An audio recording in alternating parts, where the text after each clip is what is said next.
Eu já vou te chamar, Vanessa.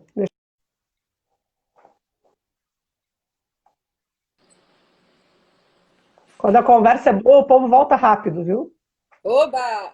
Obrigada, viu, por ter continuado aí, porque tinha Imagina. questão. E eu também não queria que o Instagram nos derrubasse. Eu prefiro cortar e voltar do Aí, que, né, deixa não deixar de crescer. nos derrubar. Tu já tinhas terminado de responder a outra pergunta? Isso. Sim. Tinha mais Então, uma, né? é da mesma menina, né, a Renata. Não sei se ela já voltou. Ela perguntou, eu acho até que tu já falou isso de uma certa forma. Ela perguntou se a Academia Brasileira tem papel de influência no cânone moçambicano. A academia. Sim, essa é uma questão interessante, porque olha só. O Brasil, como eu já mencionei, ele teve uma grande importância na época da consolidação da nação moçambicana, certo? Que foi quando eles leram muitos nossos autores modernistas, em especial. Modernistas de todas as fases modernistas, tanto não tantos da primeira fase, né, o Oswald e o Mário, mas leram muito, né, o Drummond, o Vinícius, o Bandeira, e depois continuaram lendo, por exemplo, Guimarães Rosa, o Mia Couto adora Guimarães Rosa, sempre se diz, né, influenciado por Guimarães, e Clarice Lispector, então abarca várias gerações do nosso modernismo.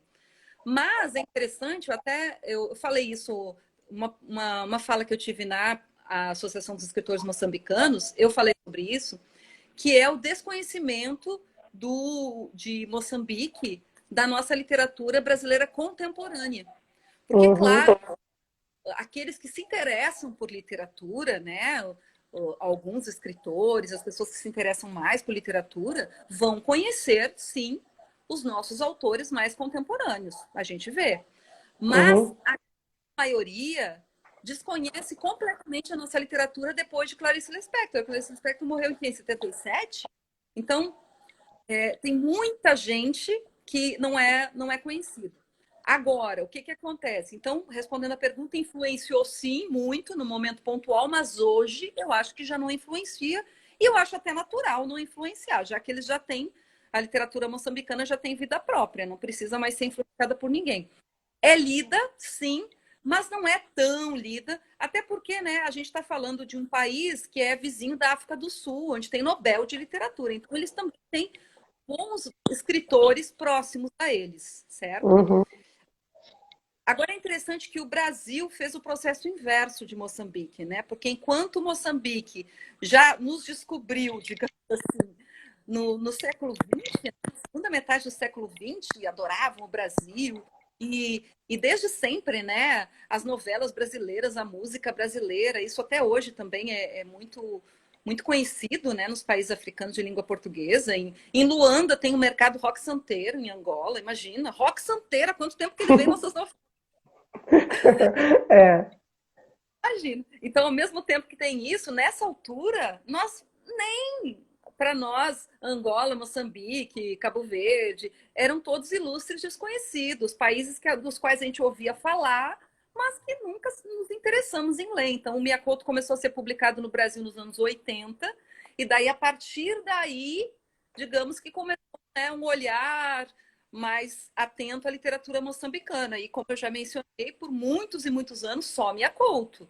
Uhum. Então, esse movimento inverso. Hoje a gente vê os brasileiros querendo saber e querendo, né, entrar em contato com esses autores, o que tem muito a ver com o nosso momento atual de reafirmação racial, de luta, né, contra o racismo. Então, também acho que se aproximar da África nesse momento, da África, né, de língua portuguesa, é importante nesse sentido. Eu acho que tem, Uhum. especialmente a África de autoria feminina, se a gente parar para Uhum. pensar de autoras publicadas, mulheres no Brasil ultimamente, não só a Capulana, que está publicando então essas moçambicanas incríveis que eu mencionei, como outras editoras que estão publicando, por Uhum. exemplo, nigerianas estão com tudo aqui sendo publicado. Sim, É a Chimamanda. Chimamanda. Aí a gente tem outra, tem Ganesa, tem a Yagiase, tem. Nossa, tem muitas, muitas grandes autoras e até autoras Tem assim. essa aqui, que eu não sou capaz de dizer o nome, então eu vou mostrar a capa do livro, né? Minha mãe é serial killer. Ah, Oinican, eu eu tô li. lendo. Oinican Brathwaite, eu acho que é isso, não sou capaz de falar. Interessante porque ele desconstrói o nosso olhar acerca de literatura africana, pensando África, né, como se a África fosse uma coisa só, mas ele desconstrói porque traz uma família de posses, uma família completamente classe média urbanizada que tem conflitos completamente diferentes do que Hum, conflitos de modernidade, por exemplo, que são a maioria dos conflitos trazidos por Emecheta e Chimamanda, né? sim. Identidade, nacionalismo ou não, de onde pertence. Isso não aparece, né? Na literatura desse livro é muito interessante. Só aparece esse grande dilema, né? Dessa menina que é a irmã, que a narradora é a irmã, e a outra fica matando os namorados. É muito É. engraçado. Mas a menina diz aqui, Renata, ela disse que não tinha pensado nesse sentido, que ela pensou o seguinte: a universidade brasileira e portuguesa é ainda quem valida esse cânone? Porque eu acho que tu É, falou em determinado momento que a universidade que validava, né? então, não sei se valida o cânone, mas influencia muito mais do que deveria, digamos assim. Eu falo isso porque me parece uma espécie de paternalismo pós-colonial, né? Digamos, Uhum, a literatura moçambicana não pode andar com as próprias pernas, então somos nós brasileiros, e vocês, portugueses, paizinho de todo mundo, que vamos aqui dizer. Então, não nos diz respeito, né? Nós, claro que nosso interesse sempre vai ser pesquisar, mas principalmente dar a voz para que eles mesmos, né, possam aparecer, dar essa visibilidade. E essas mulheres, principalmente, que a gente sabe, né, que os países africanos, de modo geral, são muito machistas, mais ainda do que o Brasil, e Moçambique não é uhum, exceção, dá voz a essas mulheres, principalmente. Então, mas sim, tem uma grande influência, sim, da crítica e enfim, dos professores, pesquisadores portugueses e brasileiros na formação desse cânone. Por quê? Porque a gente vai ver, por exemplo, a maior universidade moçambicana, ela se chama Eduardo Mondlane, tá? Ela não tem doutorado em letras. pois Entende? é. Ação de pesquisadores. Então, isso acaba repercutindo de alguma forma.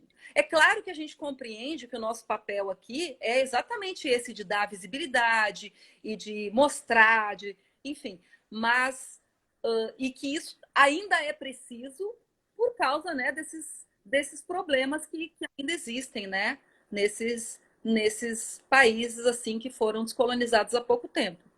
Mas o ideal seria que o próprio Moçambique, de dentro para fora, né, de uma misógina, que pudesse dizer, olha, o nosso autor que a gente mais lê é o Ungulani. A gente lê Ungulani. A gente também adora Uhum. ler Ungulani, aquele cara. Entende? Daí, a partir daí, é que a gente olha, então, o grande escritor moçambicano é o Ungulani. Ah, que legal. O grande prosador aqui, Ungulani. Daí a gente tem como poeta, olha o poeta. E por aí vai, Craveirinha, o grande poeta. E por aí vai, entende? Mas, de alguma forma, acredito que a gente, nós brasileiros e portugueses, acabam sim influenciando nisso. Eu vou apenas dar para não me alongar muito. Quando eu estive, é um exemplo, é a ideia, né, do pessoal que serve como exemplificação. Mas quando eu estive pela primeira vez em Maputo, 2017, eu fui com Bate Pedro. Bate Pedro é um poeta talentosíssimo que tem uma que até foi publicado já no Brasil pela CEP Editora, que é aqui de Uhum. Recife. Ele tem uma editora chamada Cavalo do Mar, que inclusive também publicou na Mafalda, que publica ótimos poetas e autores de modo geral, especialmente os moçambicanos. E ele vive tentando colocar os livros da editora nas poucas livrarias que tem em Moçambique, em Maputo, para como, né, consignação, certo? Para vender. Uhum. Quando eu estive com ele na Minerva, a Minerva, até bem pouco tempo, era a maior livraria moçambicana. Agora não é tanto assim, porque perdeu um pouco a característica, cultura, coisa, papelaria. Mas continua sendo uma referência a livraria Minerva. E eu fui com ele na Minerva E enlouqueci lá, imagina, né? Comprei, acho que sei lá, eu viagem eu voltei com 70 livros. Imagina. Eu entendo.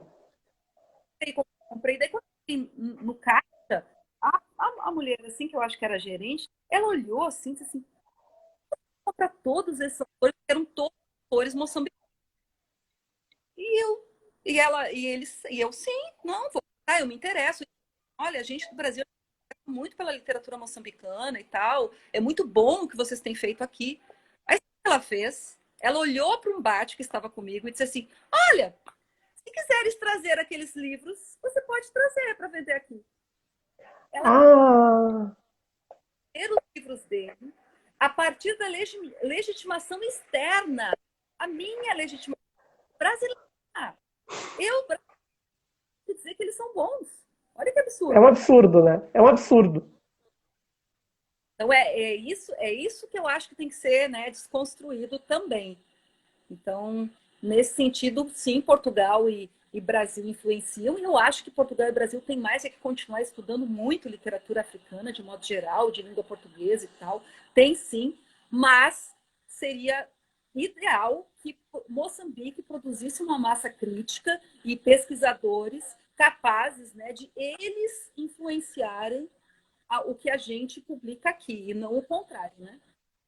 Não, e eu vejo assim, Vanessa, com a chegada aqui para gente dos estudos decoloniais, que é onde eu tenho passeado muito e tenho feito as minhas pesquisas, os estudos decoloniais possibilitam muito a gente trazer essas leituras outras. Isso que não está propriamente naquilo que é conhecido como cânone de Moçambique. Aí tu teve essa experiência genial de conhecer esses outros autores. E o nosso papel, enquanto professores de literatura, é mostrar, seja no ensino médio, seja no ensino superior, é trazer para os nossos alunos esses outros olhares, né? Sobre uma África que é diferente, porque mesmo dentro do Moçambique a gente tem vários olhares e várias Áfricas, né? Então, assim, é nosso papel como professores dar essa contribuição, eu acho. Sim, concordo contigo em gênero, número, grau. A gente está aqui exatamente para contribuir. É só o cuidado que eu tenho sempre é de ter a consciência da minha insignificância, né? O meu lugar de Sim, fala como com certeza. pesquisadora brasileira, branca, eu sei o que Branca, fala, né? Então, eu com não, e certeza. sulista ainda, como se não Isso não ali, bastasse. eu É dei a uma outra, disciplina, Laura, é outra. eu ministrei uma disciplina na UNEB de literatura africana e afro-brasileira. E aí eu disse para os meninos quando eu cheguei, né? Eu sei exatamente o meu lugar de fala. Branca, sulista, gaúcha, privilegiada. Então, a É, gente tem que colocar e deixar isso muito claro. Eu sei de onde eu estou falando, a partir de onde. Mas nem por isso nós vamos deixar de falar, né? E deixar de isso. A gente dar está visibilidade. a gente está atuando como aliados, né? A gente só não pode adotar esse discurso paternalista de eu vou aqui do alto da minha É, branqueza populista dizer o que é a literatura moçambicana, né? Obviamente não. exato. Mas agora o fato de eu ser uma pesquisadora branca, brasileira, sulista, não tira minha legitimidade como pesquisadora, né? Uma pesquisadora Claro, vai até Moçambique e que ouve o que eles têm a dizer e que se integra naquela comunidade. Então, é nesse sentido que eu quero ser respeitada como a pesquisadora. Até, sabe, interessante isso do lugar de fala, que eu estive na AB África, um evento que teve no Rio de Janeiro, acho que foi em 2015. Esse evento foi muito interessante. E daí tinha era até um evento mais de história do que de literatura, mas era interdisciplinar. Aí tinha uma fala de uma pesquisadora da UFRJ que estava falando sobre as mulheres nigerianas. Não, não era de história, ela era de literatura. Ela estava falando sobre as mulheres nigerianas a partir da obra da Bushemecheta, tá? Tava falando. E, obviamente, ela estava apontando lá todo aquele discurso, né, machista, estrutural e tal. Ok. Ela terminou de falar, levantou a voz, levantou a mão um homem.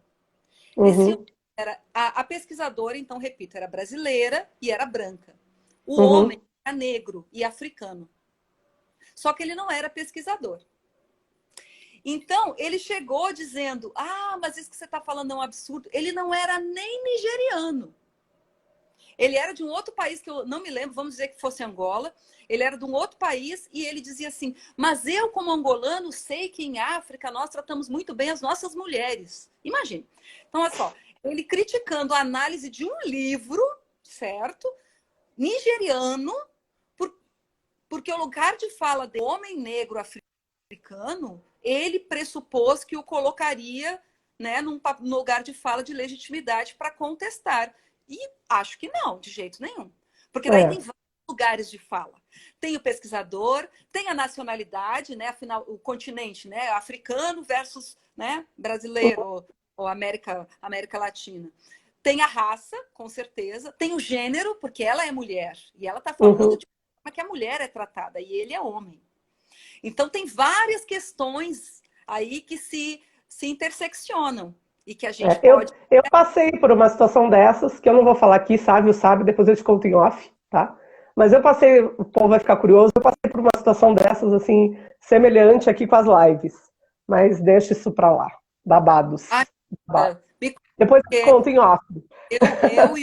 Eu e o Daniel Conte, que é um pesquisador da Fevale, que você também conhece, que foi o nosso colega lá de doutorado, a gente está pensando em trabalhar essa questão do lugar de fala do pesquisador. Nesse africano tá falando bafo. Nesse eu te conto depois também. Eu também tenho bafo desse que eu passei no Maranhão. Então, o lugar de fala do pesquisador, por exemplo, quando eu faço uma fala sobre a violência, representação da violência, que é uma pesquisa que eu fiz recentemente, a representação da violência nas narrativas africanas, por exemplo, eu não estou me colocando como mulher negra que sofreu violência. Sim. Eu não tenho como saber o que essas mulheres passaram. Sabe, tá dizendo que é babado mesmo. Eu só estou me colocando como pesquisadora. Então, é por aí. Acho que a gente tem que fazer essas distinções para não criar um desserviço, porque estamos todos do mesmo lado, certo? Então, a ideia é que a gente consiga, né, contribuir uns com os outros. Tinha uma pergunta aqui do Elísio Miambo, ele perguntou se o paternalismo pós-colonial não tem um sustentáculo mais baseado no mercado livresco. É mais ou menos isso que eu estava falando, Elísio. Eu acredito que sim. Eu acredito que sim. Agora, o que fica a questão é se é o ovo ou a galinha que nasceu primeiro, né? Por exemplo, o mercado livresco faz com que haja uma dominação, digamos, entre aspas, exógena da literatura moçambicana, ou a dependência da literatura moçambicana de um mercado externo é que faz com que o mercado editorial acabe se apropriando disso, né? Então, tem, assim, essas questões para refletir e para pensar. Mas, sim, tem muito a ver com o mercado editorial. A gente sabe que o mercado editorial sempre vai fazer apostas, né? A Companhia das Letras apostou em Mia Couto, publica tudo de Mia Couto, né? Então, é uma aposta, com certeza. O Ondiak, depois que ganhou o prêmio Saramago, né, quando escreveu Os Transparentes, também começou a publicar bastante mais no Brasil, mais do que ele publicava antes. Então, tem muito a ver com a visibilidade, tem a ver... Um Bate-Pedro começou a publicar no Brasil depois que ganhou um prêmio também. Então, esses prêmios, de alguma forma, também fazem com que os escritores sejam mais conhecidos e acaba promovendo os autores, né? Não, mas se a gente for falar também de como esses professores ficam conhecidos no Brasil, tem o que a gente estava dizendo, que é o papel dos pesquisadores da área das literaturas africanas e a própria Afrolic, né, que tem trazido nos seus eventos, que é importante a gente falar, né, que é uma associação já criada, eu não sei bem, Gustavo daqui pode dizer quantos anos tem, se ele ainda tiver, né, mas já tem um bom tempo e que trouxe a Porto Alegre, Pepetela, traz uma série de autores e também eu acho que isso é o que faz circular, né, a literatura. A partir do momento que eu te vejo falar e que eu falo, né, as pessoas se interessam em conhecer mais e em trabalhar com a temática, né? Sim, tem vários eventos, né, que são promovidos. A Afrolic, então, é uma associação pioneira nesse sentido. O Gustavo, se tiver aí ainda, o Gustavo, que é o vice-presidente da Afrolic, da gestão atual, talvez ele possa nos dizer, o Gustavo Rucker. Tem 10 anos. 10 anos. Então, Fábio, que também já foi presidente, né? Então, tem um papel fundamental nesse sentido. Mas vários eventos de africanos estão sendo feitos, né? Sabe, eu mesmo, vamos fazer um evento na UFPB, não sei quando for possível, né? Vamos daí ver se você vem também nos ver, nos Claro, prestigiar. vou levar meu chimarrão. Vou tomar um chimarrão na Paraíba. Eu amo João Pessoa. Então, acho que também os NEABs são fundamentais, os NEABs das universidades são fundamentais nessa divulgação, né, da cultura africana e afro-brasileira.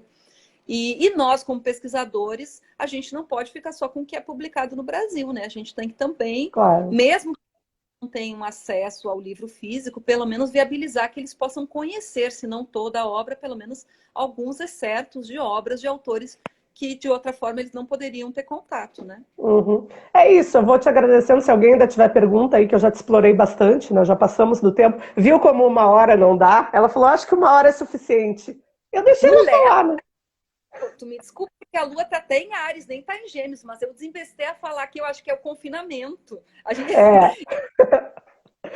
mora sozinha, não tem nem cachorro. Daí eu não falo nem com minhas plantas. Aí quando alguém me chama para falar, eu fico enlouquecida. Eu imagino. Eu tenho um marido que é escritor, então ele se tranca aqui no escritório e também eu fico lá sozinha. Mas a gente tem a gata. Agora eu fecho a porta porque na live da Eliana Alves Cruz ela invadiu o escritório, então eu tenho que trancar, senão ela entra. Mas é isso, Vanessa, eu quero te agradecer imensamente por esse aprendizado, por essa aula, né, essa tarde. Foi uma aula para mim também, aprender contigo. Muito, muito obrigada. Desejo que tu fique bem, com saúde, né, que é o que a gente precisa nesse momento, né? Confinamento, saúde mental, saúde física, né? E as lives, pelo menos a mim, têm ajudado, né? Nessa coisa da saúde mental. Elísio está dizendo, obrigado por trazer este lugar de fala. Reenvio o estudo das literaturas africanas, moçambicanas, em parcela para a desconstrução de Jacques Derrida. Ótimo, Elísio. Maravilha. Eu queria também só te agradecer novamente pelo convite e ressaltar aqui a importância do trabalho que você está fazendo, que eu fico impressionada, é incansável. Eu não sei quantas mil lives você já fez. Você sempre tem público. Mais de 30.